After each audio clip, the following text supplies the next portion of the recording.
You must stay at home. Stay at home. Hello and welcome to Lockdown, hosted by Steve Bomford with Mike Davis-Marks. Our armed forces operate in challenging environments. Week by week, we'll explore what we can learn from their experiences.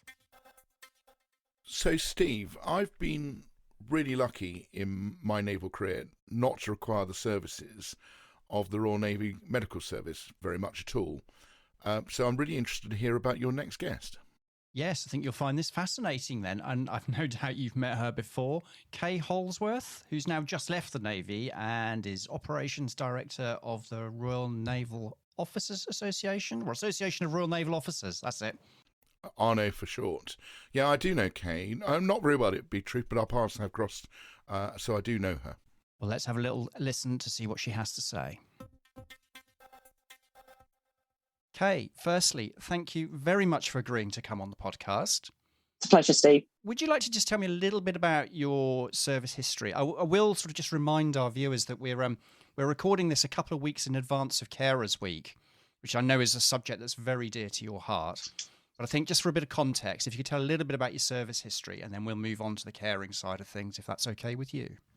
Yeah, that's fine. So I joined the Navy in 1992 as a student nurse, and I served as a nurse in the Navy for 10 years or so. And then I commissioned in 2002 as a medical services officer.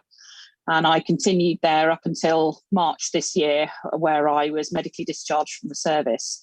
So I retired in March as a commander. So quite an extensive career with, various bits of experience. But in 1997, I was diagnosed with a condition called myalgic encephalomyelitis. And if I was going to trip over any words, it would be those.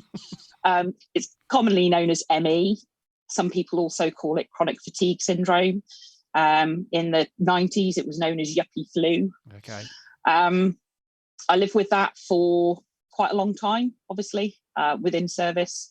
And sadly, my condition deteriorated due to various issues, part of which was I had some issues with my mental health as well, with depression and anxiety, and that made managing my condition a lot worse. So it got to the point last year where it was decided that actually it was probably better for me to leave service, better for my own health. So yeah, that's a little bit about me and where I'm from. So I've got a couple of questions on that. I can remember yuppie flu when we had yuppies, and it was almost used as a, dare I say it, derogatory phrase. It was, I may have this completely wrong, but it was one of those ailments that some people speculated weren't real. Am I right in saying that? Which obviously Absolutely. So it's a recent. So there's a real stigma behind ME, and Yes. a lot of ME patients are quite vocal about it on social media. For a very long time, it was treated as a psychiatric condition, that you just needed to try a bit harder, do a bit more exercise, put a bit more effort in, and you'd get better. And actually, that's completely contrary to what should be done. It's a complex, multi-systemic autoimmune disease. And there's now biological evidence that is being produced to show that. It's very similar in some respects to fibromyalgia or multiple sclerosis. And a lot of the biology that they're looking at now is very similar. But interestingly, because of that stigma that it had, there's been a lot of research money that we've lost out on, really, because people just haven't wanted to be involved. So there's more people with ME than there is with MS, but MS gets significantly more funding than ME study does. Because of the stigma associated with the phrase yuppie flu. That's terrible, isn't it? So, Absolutely. forgive my ignorance, how does this manifest? What are the symptoms? How does it affect you? And how did that affect your service life as well? Because I don't know how this works, but does the symptoms get worse? Because it does with MS, doesn't it? Yeah, so I was very lucky when I was first ill. I had a mild version, and it's normally post-viral. So a lot of people have got long COVID, have got a post-viral illness, and there are some similarities. So we get what's known as post-exertional malaise. So that's not just being tired all the time. That is a complete almost physical exhaustion when you've overexerted yourself. So that could be physically, it could be emotionally, it could be mentally. I get a lot of buildup of lactic burn in my muscles. So I get pain just walking upstairs. I can't run anymore. I used to be able to, but it takes a lot more out of me. I get something called brain fog, where my brain just doesn't quite want to function the way it should. And that sometimes causes problems with my speech. So I might be able to see a word in my head, but I can't physically say the word. And that's really quite embarrassing when you're sat in a meeting. I get pins and needles. I'm now at a point where I get a lot of chronic joint pain. So it's, as I say, it's sort of multi-systemic, and it's quite hard because there aren't really any definitive tests. So it's a challenge to live with. So how do you continue serving? How did all that work? Because that sounds like quite a challenge to me. No matter what your job is, how did that affect your life in the Royal Navy? So when I was first ill in '96, I lived on my own. I had some very good friends. There were some days where I couldn't even go up the stairs in my house. I had my bed moved downstairs. I was really quite poorly, and I slowly recovered an element of, I would say, about 80% of what I'd been before, and I'd been exceptionally fit beforehand. And it was really through support of my friends who acted almost as carers. They'd take me to the supermarket, or they'd come round and help me with jobs in the house. And then I got back to a point where, for most people, I would be considered reasonably well. I wasn't as well as I had been, and I still struggle quite a lot with my physical side of things, but I was able to maintain. And then I had a really bad sort of relapse, I would say around about 2006. But by that point, I was married. I'd also got my first child. And so my husband then became my carer. And it was actually at this point that we decided that he was going to stay at home as a full-time parent to look after what was now our eldest child, Carter. He was going to stay at home and look after them so I could continue to work. And by doing so, he took on an element of that caring duty. So I don't do anything domestically at home. He does all the cleaning, all the shopping, all of the domestic stuff, which then allows me to manage my energy appropriately so I can continue to work. And we continued like that for quite a long time until I had my second relapse, which was around about 2011. I started to deteriorate again. So, he's continued in that caring role, not just being a stay-at-home parent and looking after the children, but also doing all of the stuff that I need help with. And then this last time I started to get very ill again in 2017. And over the past 4 years, I'm at the point now where I'm disabled. I use a mobility scooter. I haven't driven for years, so he's obviously my driver as well as my carer. I can only work from home. I have to rest regularly during the day. So he provides all of that caring support that I need. If I need somebody to help me do my bra up or help me to get out of the bath, he's the person there that does all of that for me.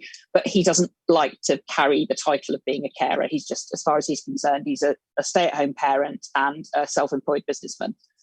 But actually, he does a lot more. Wow. As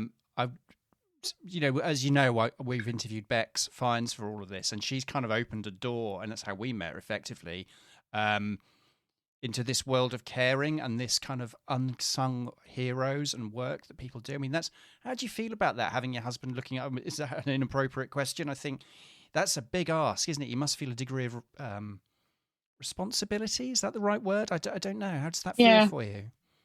Yeah. So it's. I think most people imagine carers to be women. Yes.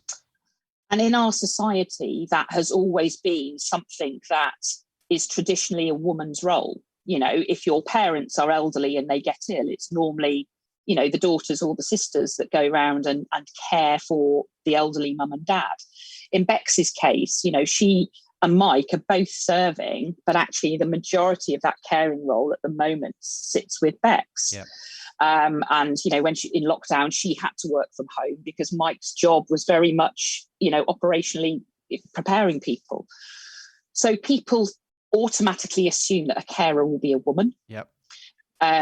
They also automatically assume that they're happy to be called a carer, and not everybody is. Not everybody's happy to acknowledge that they are. And I know a lot of my male colleagues in the Navy who were carers, but never ever thought of carrying that title. So, I've got a friend who has exactly the same condition as me. She's an ex-naval officer. Her husband is still serving. Is he a carer? Do we treat him as a carer? Another colleague of mine whose wife stays at home and looks after their 3 children, who all three have the same condition. He wouldn't even consider to class himself as a carer, and yet he is. So there's a lot of stigma over that, and there's a lot of assumptions as well of what being a carer actually means, and equally what living with a chronic illness and still serving means, because people don't think you can do that. So there's a couple of things that have popped into my head there. I read somewhere, probably on the internet, about a concept called the feminist economy, which is this idea of all the work that women do, which is unpaid. And it's not just about caring, it's about, looking after the children, doing the shopping, so on and so forth. And of course, in different countries, that means different things. In the third world, women obviously are very significant contributors in different ways than they are in the West. But, if you actually attached a value to that, a cash value, it would be an enormous amount of money. And the global economy, society, doesn't function without it. And I think that's something I am starting to appreciate, this unsung work. But I'm also really struck by this idea, and I think this is what you're alluding to, is that men are not comfortable with this carer label. I just wonder what your thoughts are on that. Why do you think that is? I think it's because it's not a role that's ever been seen as a natural role. I mean, we're very gender specific in the roles that we give to people. And if there's one thing I've learned, certainly in this latter part of my career, is that certain attributes shouldn't be attributed to one gender. So you shouldn't assume that somebody is going to be motherly just because they're a woman. I've got plenty of female friends who the thought of actually having children, turns their stomach. And then I've got a lot of other colleagues who, are desperate to be parents, but have to go through difficult processes to be able to allow them to do that. Whether that's IVF or adoption or whatever.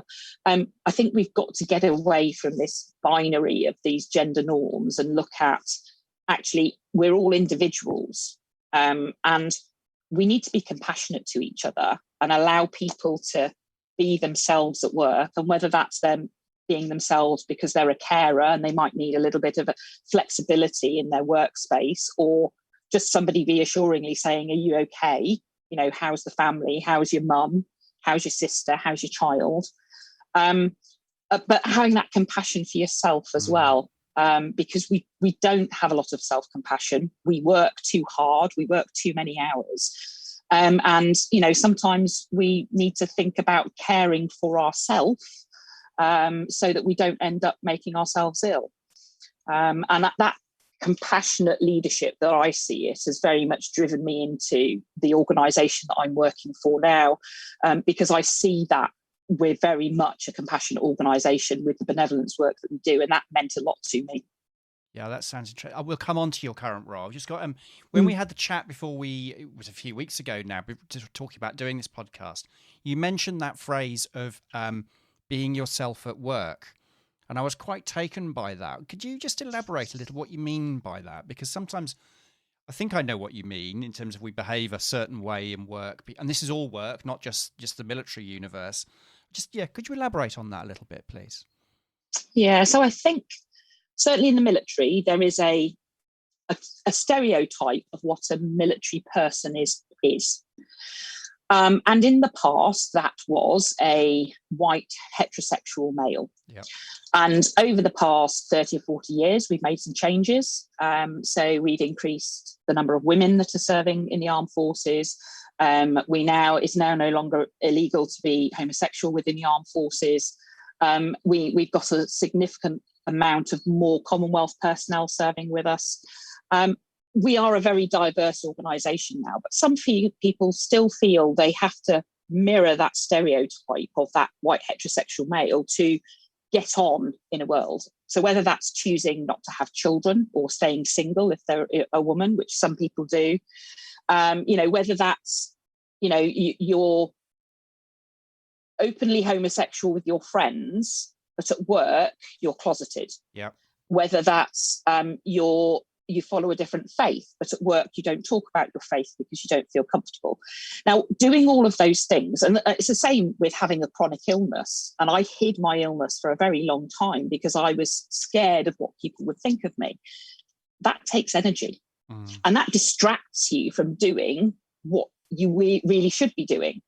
So if you can be your real self at work, you can bring your whole self to work, and you feel comfortable doing that, and you're not going to worry about somebody, asking how you and your wife had a nice weekend, and you have to turn around and go, oh, actually, it's my husband, not my wife, or somebody making a comment, a snide comment using awful derogatory terms about a particular disability or illness, and you have to go, well, actually, my child has that. That's not a very nice thing to say. If you're not using energy doing those things, you're bringing your full energy to work, and you can commit to your job and be a better service person. Yeah, I couldn't agree more. So do you think, though, that kind of pressure to be something you're not is perhaps what caused some of the mental health challenges? Is that related to some of the mental health challenges you experienced? So I was diagnosed with depression in late 2018. Now, my illness can cause depression. You live with a chronic illness for long enough, you are going to get a bit of a low mood. However, there was a couple of incidents within my career within the past sort of 6 years or so, 6 or 7 years, that probably were the triggers. A psychiatrist has confirmed they were the triggers. And I was diagnosed with what's known as high functioning depression. Now, that pressure within the work environment did make that depression worse and made my anxiety worse, because my anxiety meant that I constantly felt I had to be achieving, I had to be doing this, I had to be doing that. And I know you've spoken to Bex. She's obviously the Naval Service Woman of the Year this year. I was the one the year before because I was constantly doing stuff. I was patient advocate for Admiral Marshall in the Disability Forum. I worked with the Naval Service Women's Network, with the Compass Network. I was always doing things for other people, and I didn't really have that self-compassion in myself to step back and say, stop, no, I'm not doing this. And it was all about performance and about how, I wanted to continue in my career and prove that I could do it, even though I was ill. I think that probably made the situation worse. Yeah, I think work, not just the Navy by any stretch of the imagination, your work environment has a big impact upon your life. Of course it does. We spend an awful lot of time there.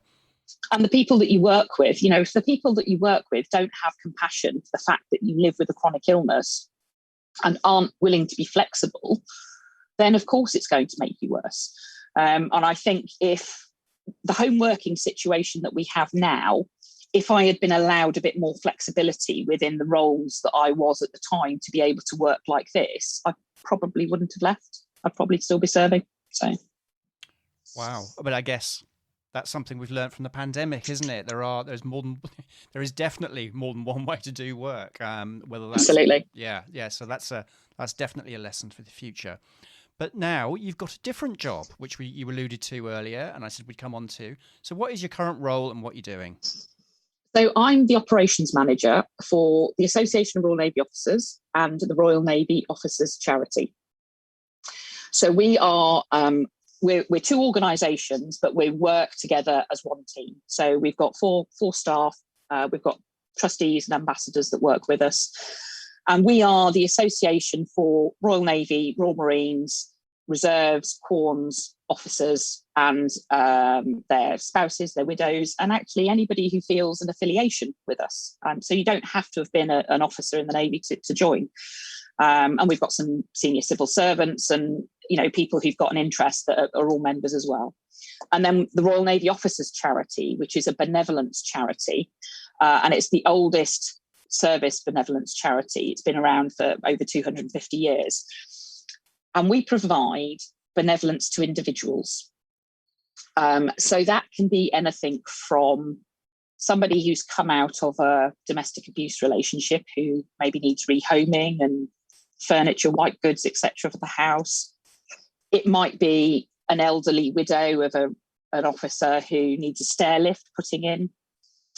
Or in some cases, it can be, a big sum of money to help convert a property for a disabled child. Mm-hmm. And that's one of our real success stories. And I'm hoping to put a video together about that. So we've got a member, Andy, and he and his wife both left their jobs several years ago when they realised that their child would need full-time care at home from both of them. So Andy chose to leave the Navy at that point. And, we've provided benevolent support to them that has allowed them to convert and build a standalone school for their child in the garden, because he can't be exposed to a lot of stimulation. He has to have a very low stimulating environment. And as part of that, Andy has, provided a facility in the garden that their child can use with paths and rails and all of this kind of thing. And we've gone from the video he sent me in January saying, we just want to say thanks for all the support you've given us, and this is what we're doing, to the video that I got sent about 3 weeks ago, which now shows their child walking independently, holding onto rails, and he couldn't walk in January. Wow. So stuff like that, just, as I say, it's that compassionate bit. It's looking at the individual person who comes to us and says, look, this is my situation, I really need help. And we do that. We work closely with SAFA on their casework, so they do casework for us, and then we treat every single case on an individual basis. Wow, yeah. That's quite a story, isn't it? So if you do produce that video, do let us know, and we will share that for you if it's something that's Thanks. in the public domain. Absolutely. So I was going to ask, has COVID had an impact in terms of benevolence and in terms of the work of the two organisations, and if so, what? Because it's an ongoing conversation, I guess. But what have you noticed? So I think what I've noticed is that we've changed how we interact with our members, and our members range from a young 18-year-old officer that's just starting out at Dartmouth, all the way through to 97-year-old retired officers. We were always an organisation that did in-person events. So there would be a church service, there would be a Trafalgar dinner. We had a carol service every year. And our members liked to get together and see each other if they were able. What we've done during the lockdown is we've reached out more in an electronic format. So we send a newsletter out now twice a week via email. It goes to over 1,500 members. We've set up something called Arno at Home. So we've linked up individuals who want support with those who can provide support. Now, that might be a letter, it might be an email, it might be a telephone call once a week or once a month, just to give some of our elderly members who are living on their own somebody to talk to, because it's really lonely. It's been really lonely for them. We've set up Zoom talks. So we run monthly Zoom talks exclusively for our members. We've had First Sea Lord talk to us. We've had the head of UK Border Force. We've had a whole raft of quite interesting chats. A guy called John T. Powis, who was part of the crew on the Conqueror during the Falklands conflict. And then just this month, we had Roland White, who's written a book called Harrier 809 about the 809 squadron in the Falklands. And it all kind of fits in together. And seeing our members engaging with that, especially with Roland, when quite a significant amount of the 150 people who attended that had served in the Falklands. Yeah. I said to one of my friends, it's like defending a PhD thesis. He's got absolutely the audience there if anybody was going to be critical, but they all absolutely loved it, and they've been raving about the book. We do Arno Skillshare. So once a month, we have somebody to come and talk about one of their hobbies. So we've done beekeeping and weather forecasting. We've got health and well-being coming up at the beginning of June. We've had sewing for mariners, which was all about needlepoint and embroidery. So we've expanded how we do things so that we can keep in contact with everybody. Friday night is sundowners. So, bring a cup of tea or a glass of wine and just sit and have a chin wag. And our members have really come together, absolutely come together. And they have a fantastic time. And we've got to know them so well. So I know Brian runs an embroidery company. Now, my husband runs a business from home. He runs a company called Explorer Coffees, and we do a lot of merchandise as well. So knowing that actually we've got somebody there that I can go to means I'm supporting an Arno member through my husband's business. Knowing that we've got another member in London called John who, writes poetry and writes books and all of these kind of things. I would never have learned that if I was just working in the office in London.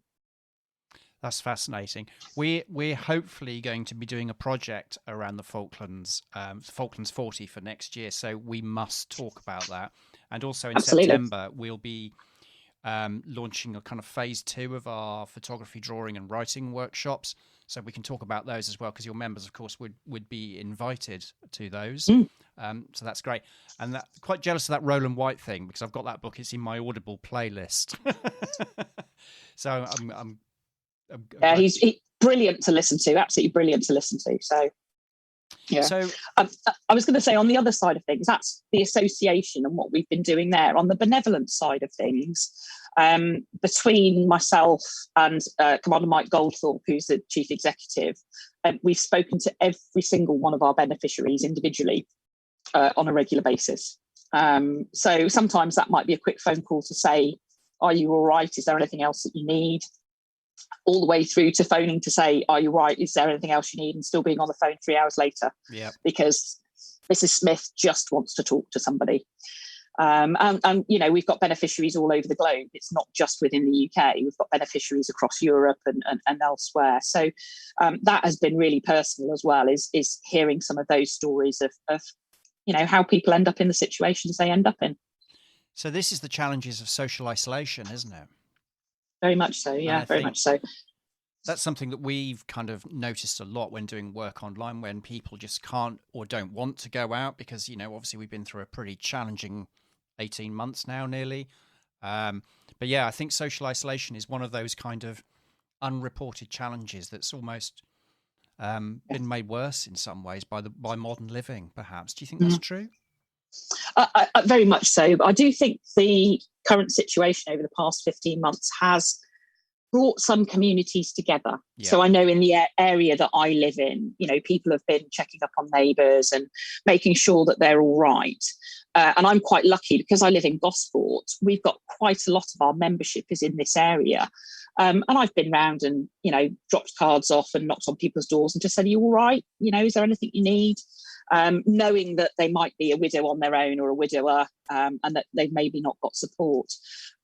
And again, we've linked people up through the Arno at Home initiative. But I think this will change. This global pandemic will change the way we are as people. I think people have learned to value society and community and that community volunteering spirit a lot more.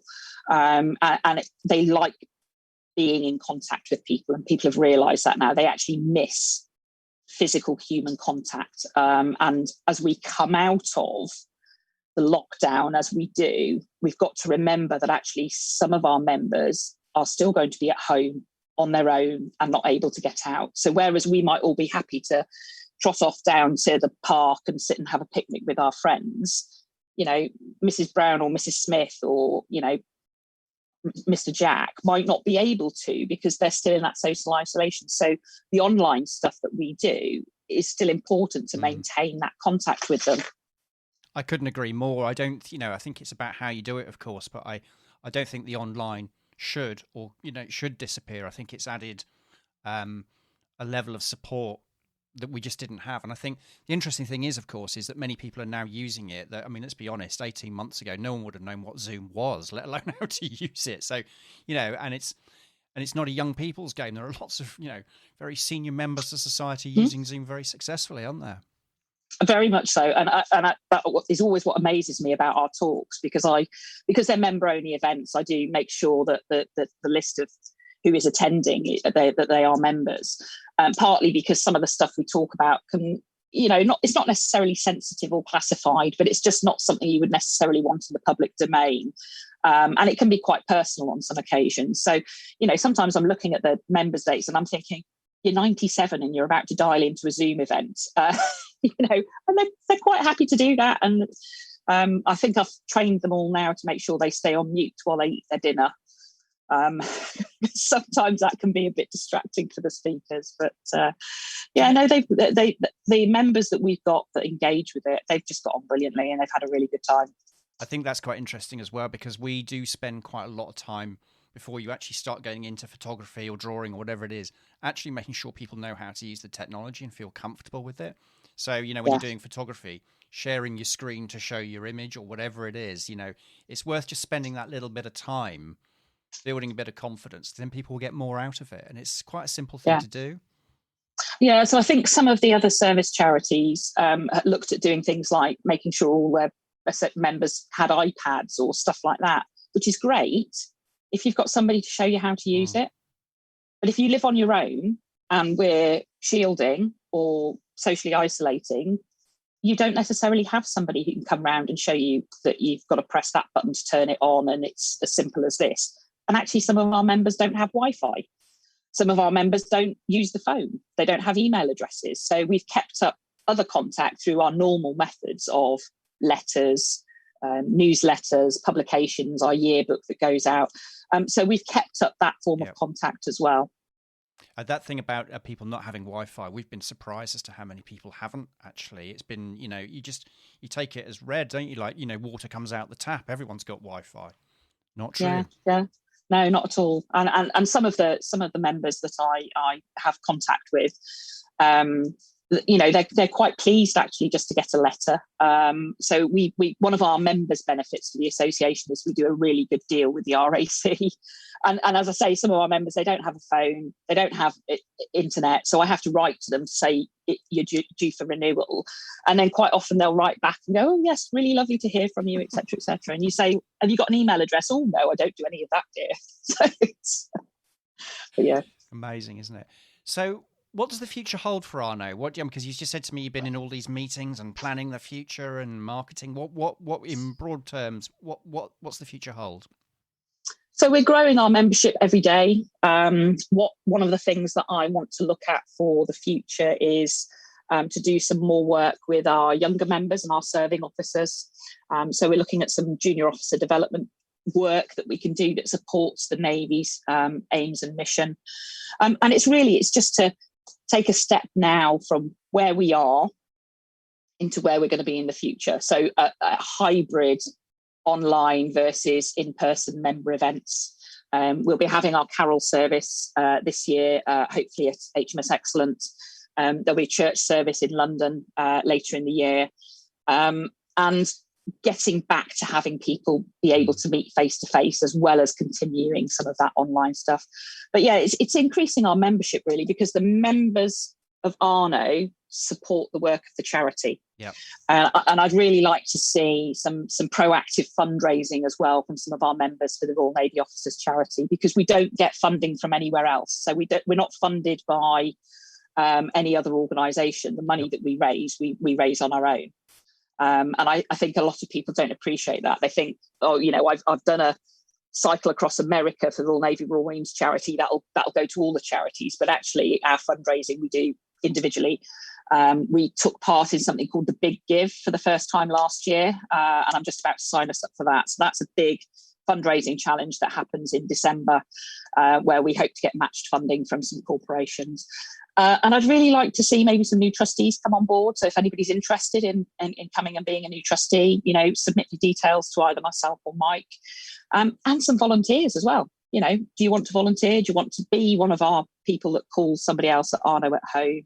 Do you want to help us with organising any of the events? So yeah, it's just taking that next step forward to make sure that we look after the whole cohort of members that we have. Brilliant. So that's a lot there. If you can send me any links or information to all or any of that, of course, that would be great. We can put that into the write-up that goes with the podcast and the links, and it'll link to wherever you point it to, basically. But I'd just like to say thank you so much for doing that. Thank you for your honesty, and I think couldn't be more topical in COVID and with Carers Week just around the corner. Absolutely. Thanks for having me, Steve. It's been a real pleasure. Yes, thank you very much.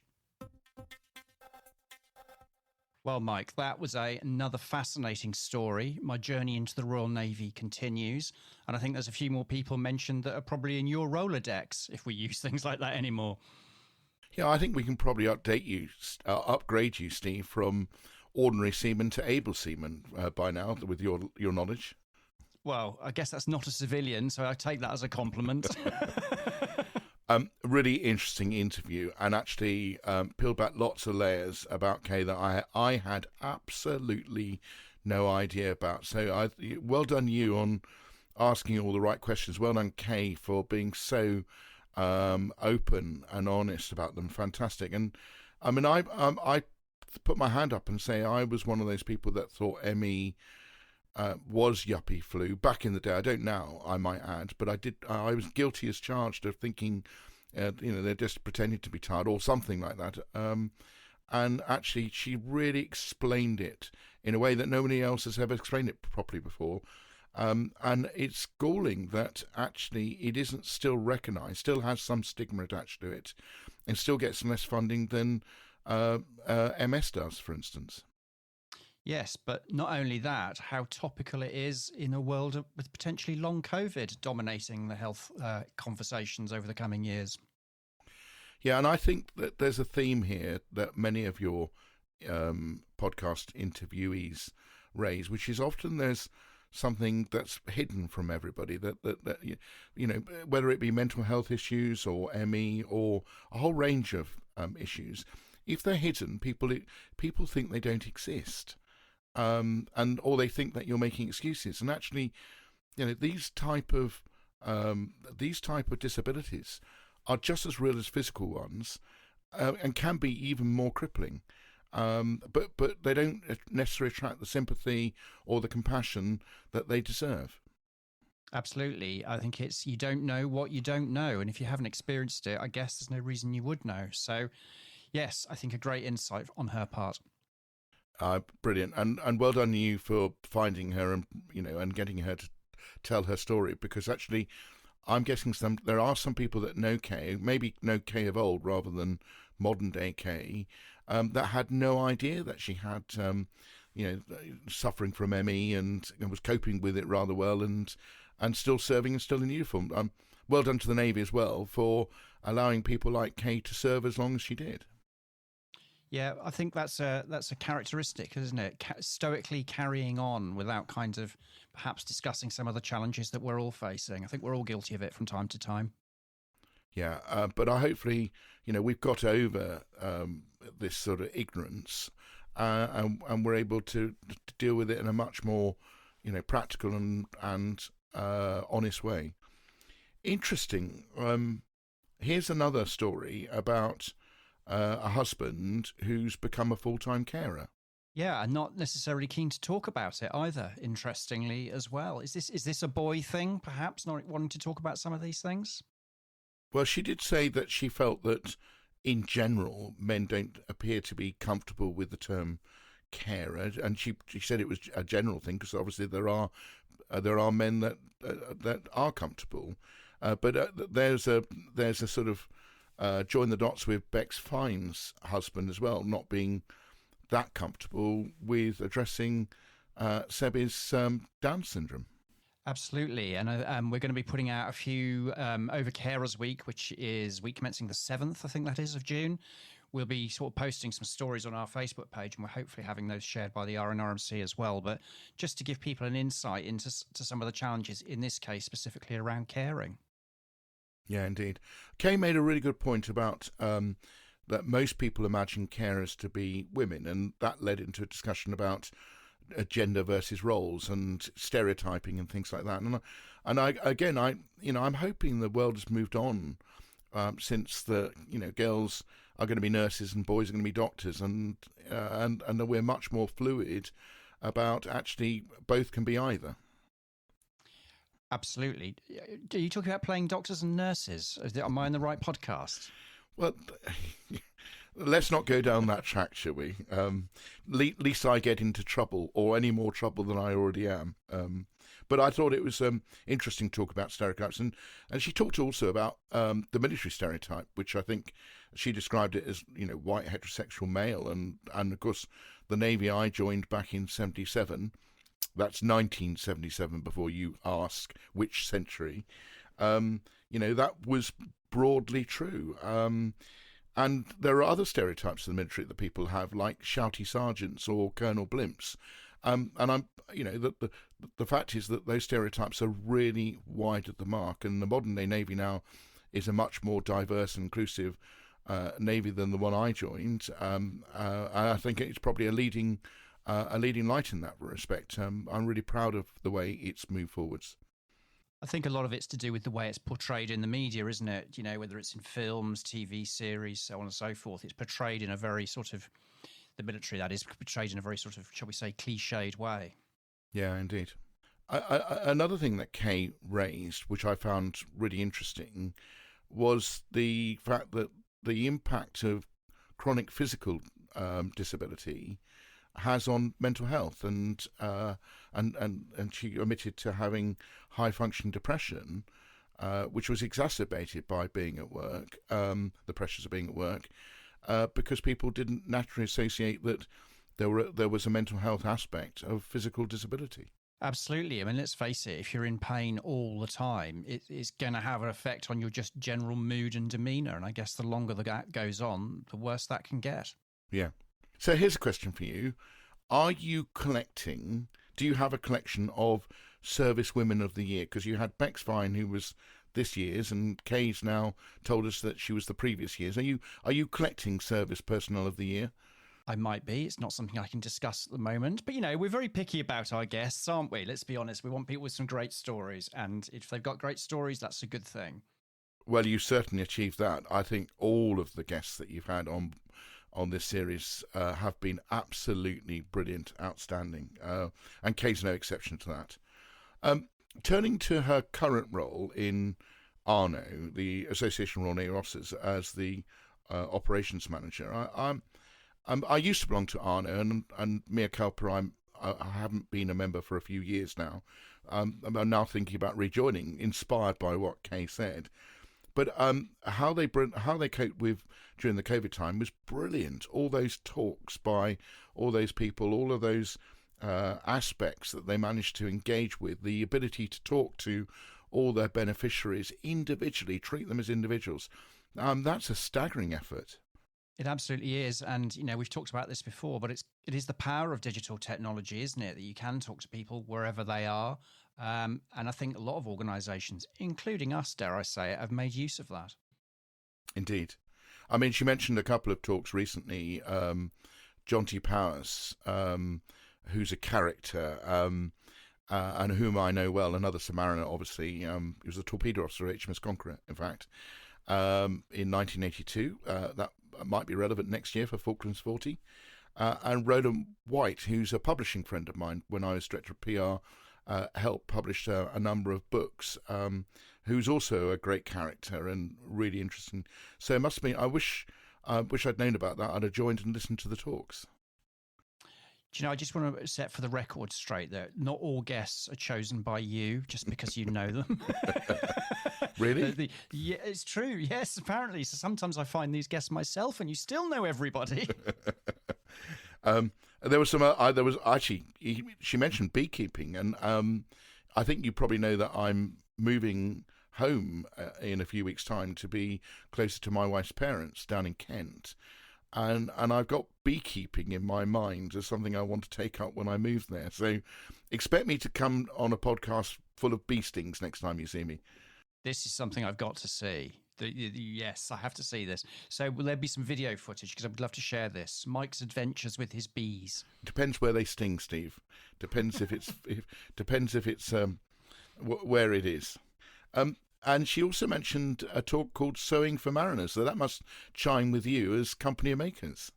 It did indeed. There's just so much going on, isn't it? And it's another one of these activities that people can do. Doing things with your hands is good for your mental health. And even if people just sit there and watch it and enjoy it, that's adding value without a shadow of a doubt.